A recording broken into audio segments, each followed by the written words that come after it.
Hello बच्चों, कैसे हैं आप सब। आशा करता हूँ आप अच्छे होंगे, मज़े में होंगे। बच्चों, आप सभी का एक बार फिर से मेरे चैनल सिद्धार्थ ऑनलाइन कोचिंग में आपका बहुत बहुत स्वागत है।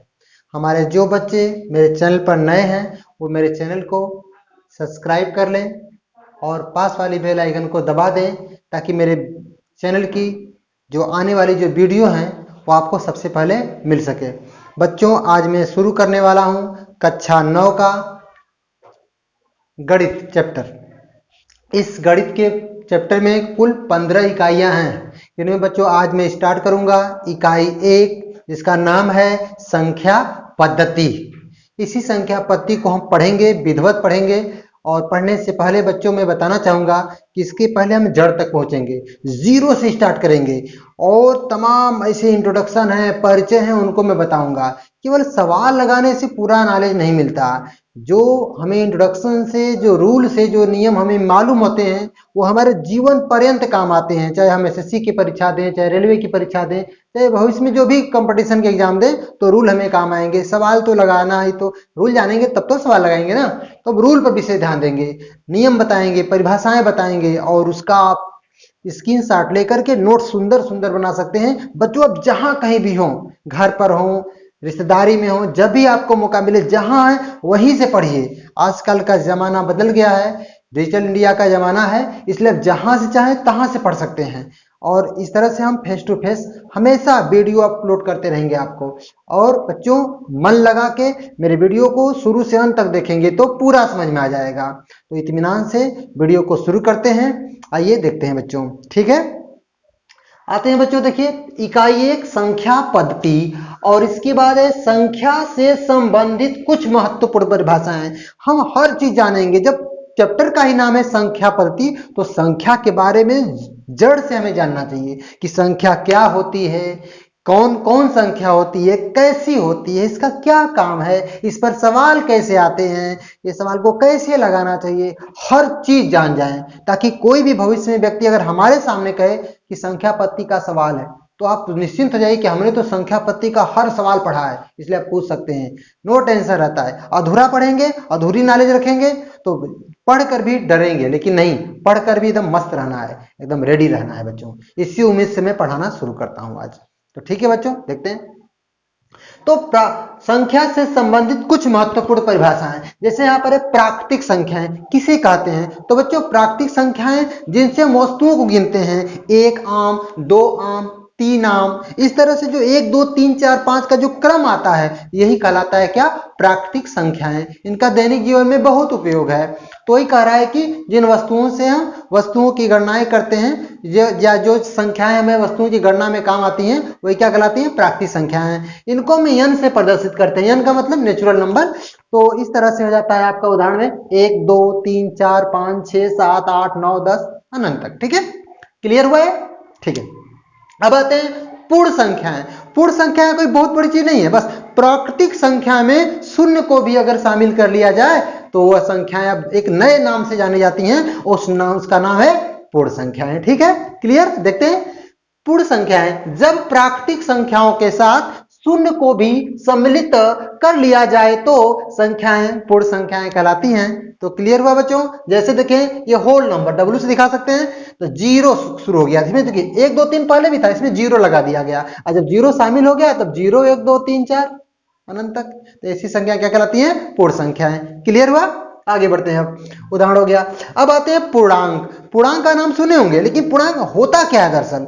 तो पूर्णांक किसे कहते हैं, तो नाम से कहते हैं पूर्णांक, ठीक है, अच्छी बात है। लेकिन पूर्णांक होता क्या है, तो सभी पूर्ण संख्याएं, नाम ही है पूर्णांक, पूरा पूरा अंक। तो सभी पूर्ण संख्याएं चाहे वो ऋणात्मक हो और चाहे वो धनात्मक हो, पूर्णांक कहलाती हैं। तो ये बता रहा है कि सभी पूर्ण संख्या, मैंने ये सब जो बोर्ड पे लिखा है इसलिए लिख दिया है कि मुझे पढ़ाने में आसानी रहे और समय की बचत हो। जो आपका समय अगर मैं लिखता फिर बताता तो आपका समय ज्यादा उसमें लगता, इसलिए मैंने इसको पहले लिख दिया है ताकि इसमें समय की बचत हो और आपको आसानी से समझ में आ जावे। लिखने में घिचिर पिचिर होता, शोभा नहीं देता ना, इसलिए मैंने इसको ऐसे किया है। तो सभी पूर्ण संख्याएं तथा ऋणात्मक संख्याएं पूर्णांक कहलाती हैं। जो भी पूर्ण संख्या हो और ऋणात्मक भी हो, सब पूर्ण संख्याएं कहलाती, पूर्णांक कहलाती हैं। तो हो गया सभी पूर्ण संख्याएं तथा ऋणात्मक संख्याएं पूर्णांक कहलाती हैं। तो इसका अर्थ यह हुआ कि पूर्ण संख्या ऋणात्मक, इसका मतलब कि पूर्णांक में भी प्रकार होना चाहिए, इसलिए कहा गया है पूर्णांक के प्रकार। तो पूर्णांक के प्रकार ये भी होते हैं क्या? पूर्णांक भी कई प्रकार के होते हैं। देखिए पूर्णांक दो प्रकार के होते हैं। पूर्णांक दो प्रकार, कौन कौन? धन पूर्णांक, ऋण पूर्णांक। धन पूर्णांक का मतलब होता है धन 1, धन 2, धन 3, धन 4, ये सब धन पूर्णांक होते हैं। यानी कह सकते हैं कि जो प्राकृतिक संख्याएं होती हैं वो धन पूर्णांक होती हैं। इसके बाद एक ऋणात्मक पूर्णांक होता है। तो ऋण पूर्णांक कैसा होता है? ऋण 1, ऋण 2, ऋण 3, ऋण 4, ऋण 5, इस तरह से हो गया हमारे ऋणात्मक पूर्णांक। तो ये बताया जा रहा है पूर्णांक दो प्रकार के होते हैं, पहला धन पूर्णांक, दूसरा ऋण पूर्णांक। ठीक, अब आते हैं बच्चों धन पूर्णांक क्या है, ऋण पूर्णांक क्या है, धन पूर्णांक क्या है, ऋण पूर्णांक क्या है, देखते हैं इसके बारे में। तो धन पूर्णांक का मतलब कि जितने भी प्राकृतिक संख्याएं हैं, सभी प्राकृतिक संख्याएं धन पूर्णांक कहलाती हैं। तो जितने भी प्राकृतिक संख्याएं धन 1, धन 2, धन 3, धन 4, इसी प्रकार से होता है ऋण पूर्णांक। ऋण पूर्णांक का मतलब कि जितने भी ऋण संख्याएं होती हैं वह ऋण पूर्णांक के नाम से जानी जाती हैं। जैसे ऋण 1, ऋण 2, ऋण 3, इस तरह से। ठीक है, धन पूर्णांक क्लियर हो गए बच्चों। अब आते हैं ऋण पूर्णांक में। तो बताया ना कि जो ऋण संख्याएं होती हैं वो ऋण पूर्णांक कहलाती हैं। जैसे देखिए सभी ऋणात्मक संख्याओं को ऋण पूर्णांक कहते हैं। उदाहरण में ऋण 1, ऋण 2, ऋण 3, ऋण 4, ऋण 5, ऋण 6, ऋण 7 करके चलते जाएंगे, अनंत तक है। ठीक है, ये क्लियर हो गया आपका। ये नोट इसलिए है कि आप इसको भविष्य में जानिए, जैसे परीक्षाओं में विकल्प आ जाते हैं कि इसको किससे प्रदर्शित करते हैं, क्या होता है, तो इसमें एक काम करेगा। जैसे देखिए पूर्णांकों के संग्रह को जेड से व्यक्त करते हैं। अगर आ जाए कि पूर्णांकों के संग्रह को व्यक्त किया जाता है ए से, बी से, जेड से, सी से, तो किसको टिक मारेंगे? जेड को। नोट नंबर 2, संख्या रेखा पर शून्य के दाईं तरफ धन संख्याओं को अर्थात धन पूर्णांक को और शून्य के बाईं तरफ ऋण पूर्णांक को दर्शाया जाता है। कक्षा 7 में भी इसका अध्ययन किए होंगे, लेकिन चूंकि पढ़ाई 9 की हो रही है तो बताना जरूरी है। कुछ भी बच्चों छोड़ूंगा नहीं, हर छोटी से छोटी चीज में बताऊंगा।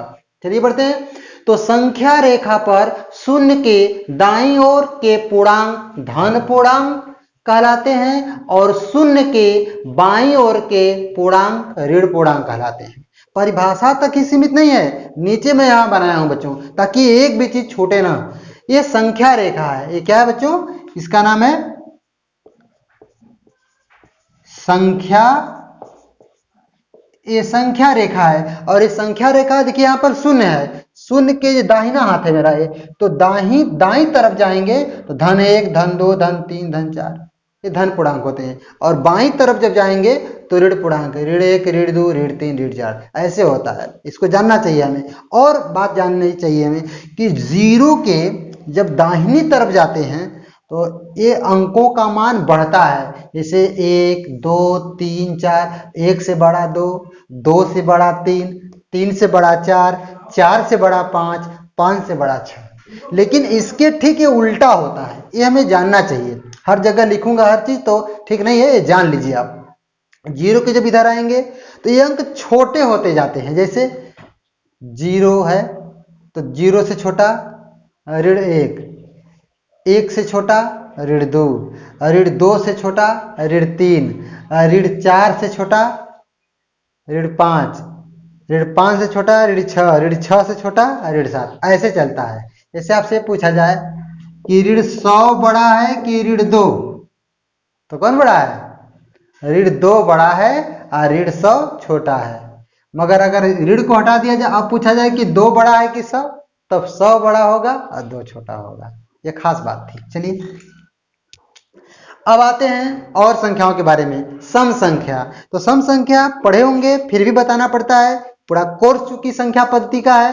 तो सम संख्या किसे कहते हैं? जिन संख्याओं में 2 से पूरा भाग चला जाता है, अर्थात अपने शब्दों में जब कहेंगे तो जो संख्याएं 2 से पूर्णतः विभाजित हो जाती हैं सम संख्याएं कहलाती हैं। तो चलिए जैसे देखो 2, 4, 6, 8 सम संख्या की बात करेंगे ना, तो 2 4 6 8, ये 9 नहीं, गलत है।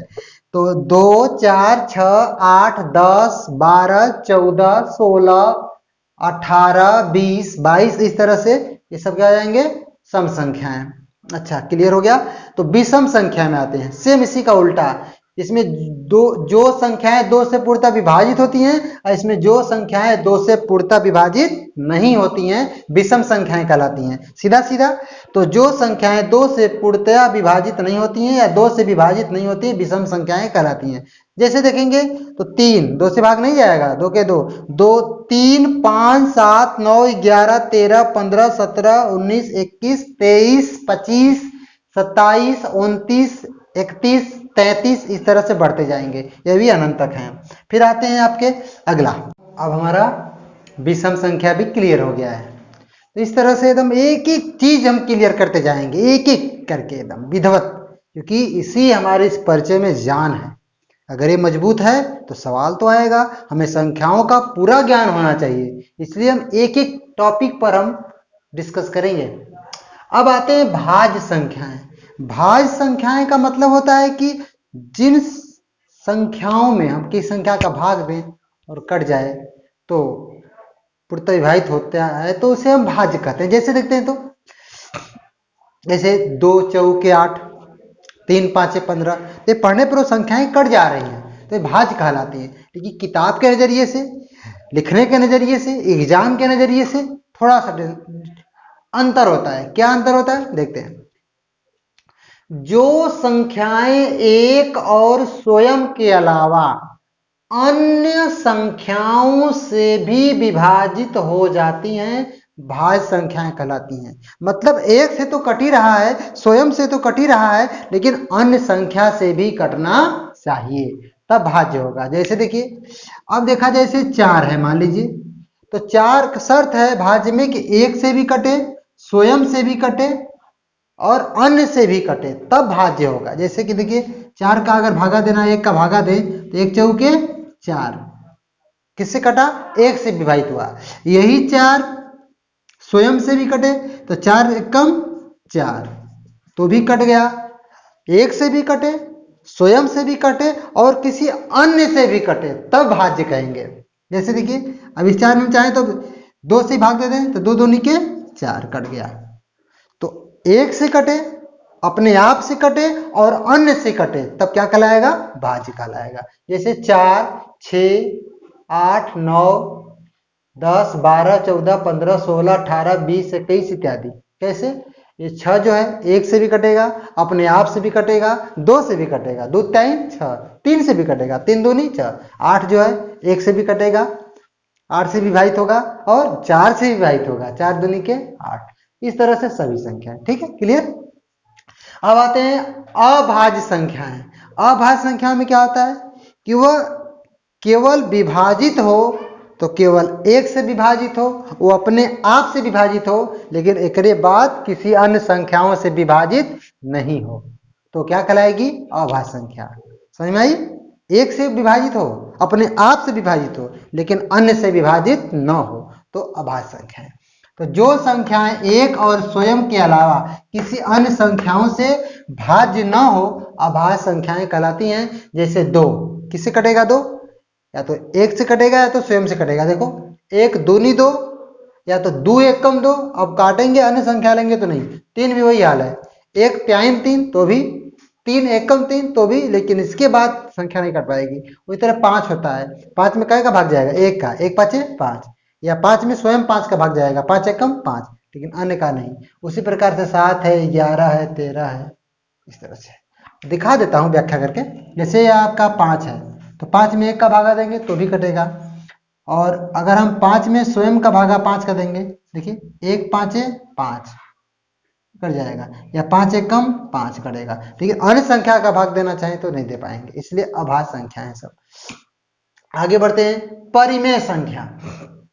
परिमेय संख्या क्या है, यही आपके कोर्स में जबरदस्त इस पर सवालें बताई जाएंगी, ये आपका कोर्स स्टार्ट होगा।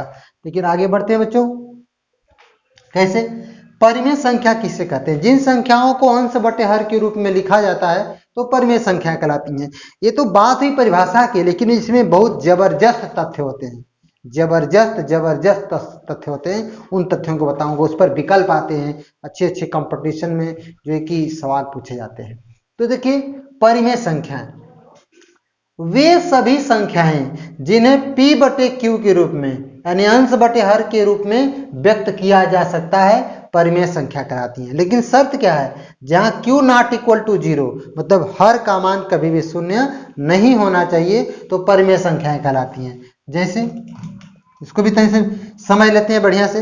परिमेय संख्या का मतलब होता है कि 2/3, 5/7 अंश बटे हर के रूप में है, तो ये परिमेय संख्या कहलाएगी।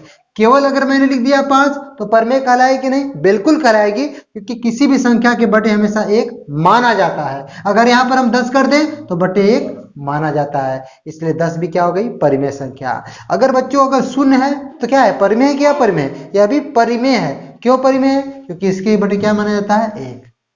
तो 1 भी परिमेय संख्या, 2 भी परिमेय संख्या, शून्य भी क्या है? परिमेय संख्या। लेकिन अगर हम लिख दें किसी गिनती के बटे 0 कर दें, यही है कि q नॉट इक्वल टू 0, मतलब हर का मान 0 नहीं होना चाहिए। ये देखिए परिमेय संख्या नहीं है। 6 में अगर 0 का भाग दे देंगे तो ये परिमेय संख्या नहीं होगी। क्यों नहीं होगी? कारण है कि 0 का पहाड़ा नहीं होता। 0 एकम 0, 0 दिन 0, 0 त्यान भी तो 0 ही होता है ना, इसलिए ऐसा नहीं होता। ठीक है, क्लियर हुआ? अब उदाहरण देखते हैं। 5 हुआ, 1/2 हुआ, 2/3 हुआ, -5/, ऋणात्मक संख्या भी परिमेय होती है, कोई दिक्कत नहीं है। अब आते हैं नोट्स। ये नोट्स में नॉलेज मिलता है, इसलिए नोट्स बहुत जरूरी है, और इत्मीनान से इनसे आप देख करके, स्क्रीनशॉट ले करके, या वीडियो को रोक रोक कर आप चाहें तो सुंदर फेयर बना सकते हैं, क्लास जैसा। क्योंकि हम भी क्लास में ही पढ़ाते हैं, हम भी एक टीचर हैं और क्लास में पढ़ाते हैं, बच्चों का डिमांड होता है। अब हमने इसीलिए यूट्यूब चैनल पर भी पढ़ाना शुरू किया है, तो इसलिए एकदम सुंदर ढंग से नोट्स बनाइए, आप मस्त बनाइए नोट एकदम। आगे बढ़िए। तो 5, 1/2, 2/3, -5/6 इत्यादि वगैरह। ठीक है ना? नेक्स्ट आगे बढ़ते हैं। शून्य। शून्य सहित सभी साधारण भिन्न परिमेय संख्याएं होती हैं। शून्य को भी शामिल किया गया। मैंने कहा था कि शून्य भी परिमेय संख्या, मैंने पहले ही बता दिया था। देखिए, शून्य हुआ, धन 5 हुआ, ऋण 5 हुआ इत्यादि, सब ये परिमेय है। क्योंकि शून्य हो, चाहे धनात्मक पूर्णांक हो, चाहे ऋणात्मक पूर्णांक, सभी क्या कहलाते हैं? परिमेय होते हैं। चलिए, नोट नंबर 2 क्या कहता है? सभी पूर्णांक परिमेय संख्याएं हैं।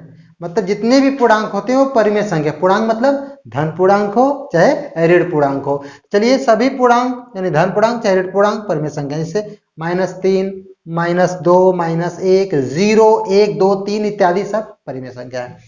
नोट नंबर 3, शांत दशमलव वाली संख्याएं परिमेय संख्याएं होती हैं। जितने भी शांत संख्याएं होती हैं वो क्या होती हैं? परिमेय संख्याएं होती हैं। क्यों? इस पर बात करते हैं।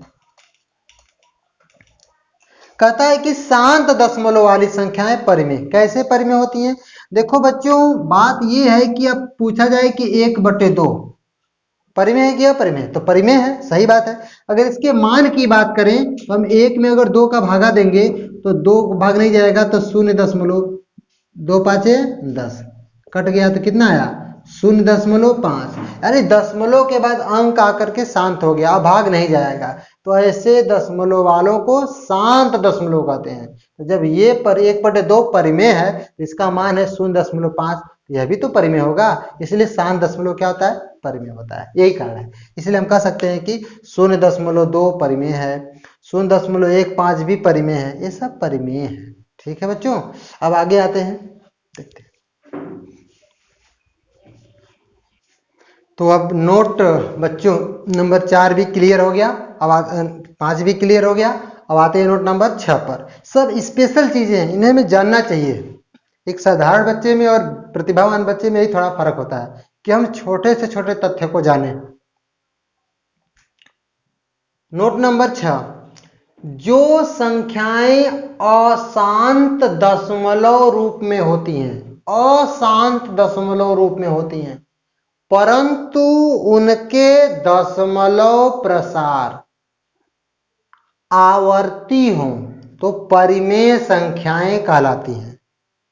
आवर्ती मन होता है बार बार आना, अगर वो बार बार रिपीट होती हैं बार बार, तो ऐसी संख्याएं क्या कहलाती हैं? परिमेय। जैसे देखेंगे, अगर हम बात करेंगे एक कर दें, एक ये पूर्णांक है, पूर्णांश, पूर्णांश, ये होता है आपका दशमलवांश। तो दशमलव के बाद वाली संख्या बार बार आवे तो ये कहलाती हैं अशांत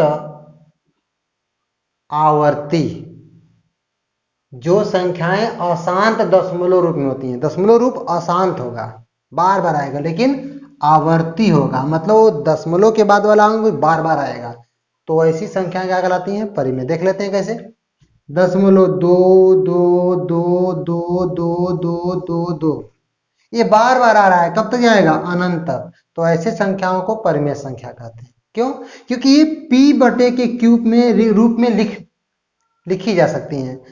इसके बाद जो वीडियो बनाऊंगा मैं, बन गया है, तो उस वीडियो में आपको प्रूफ किया जाएगा कि ये जो अशांत आवर्ती जो दशमलव संख्या हैं उन्हें p बटे क्यू के रूप में लिखा जा सकता है। तो इन्हें हम p बटे क्यू के रूप में लिख सकते हैं, इसीलिए इन्हें हम परिमेय कहते हैं। अगर आपका आ जाए 1.525252 डॉट डॉट डॉट करके, तो ये भी परिमेय है। 1.0101010101, यानी कन्फर्म है ना कि 0 के बाद 1 आएगा, 0 के बाद 1, 0 के बाद 1, 0 के बाद, ये बार बार आवर्ती बार बार आ रहा है ये चीज, तो इसलिए क्या कहलाएगा? परिमेय संख्या, क्योंकि इसे p बटे q के रूप में लिखा। यही नहीं बच्चों, हम 0.99999 बराबर हम 1 भी सिद्ध कर सकते हैं, आएगा समय तो बताऊंगा मैं। तो ये सब जितनी भी दशमलव संख्याएं हैं आवर्ती वाली, वो सब परिमेय होती है। क्लियर?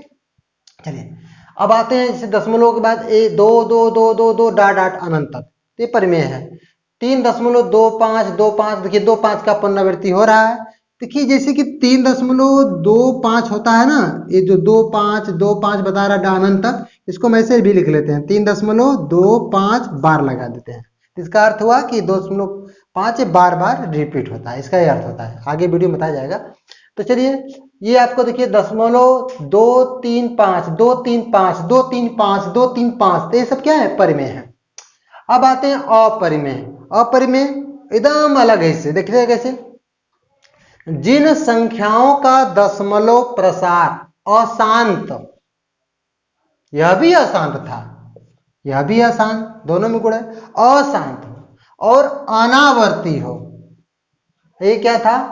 आवर्ती। ये आवर्ती था तो परिमेय होगा, और अनावर्ती होगा तो अपरिमेय। आवर्ती का मतलब वो गिनती बार बार आएगी, रिपीट होगी, लेकिन अनावर्ती में वो गिनती बार बार रिपीट नहीं होती है, दशमलव के बाद वाली गिनती रिपीट नहीं होती बार बार। तो अनावर्ती हो तो परिमेय संख्या कहलाती हैं। तो एक बार फिर देख लेते हैं, जिन संख्याओं का दशमलव प्रसार अशांत और अनावर्ती हो, नॉन रिपीटिंग, रिपीट नहीं होता, तो परिमेय संख्या कहलाती है। ठीक है, जैसे देख लेते हैं 0.101, फिर 201, 301, 401, 501, 601, रिपीट कहाँ हो रहा है? जीरो की संख्या बढ़ती जा रही है, और कहाँ तक जाएगी? कोई अंत नहीं, इसलिए अपरिमेय। 3.12 111 1112 1112, ये एक की संख्या लगातार बढ़ती जा रही है, एक रिपीट नहीं हो रहा है, इसलिए क्या कहलाएगा?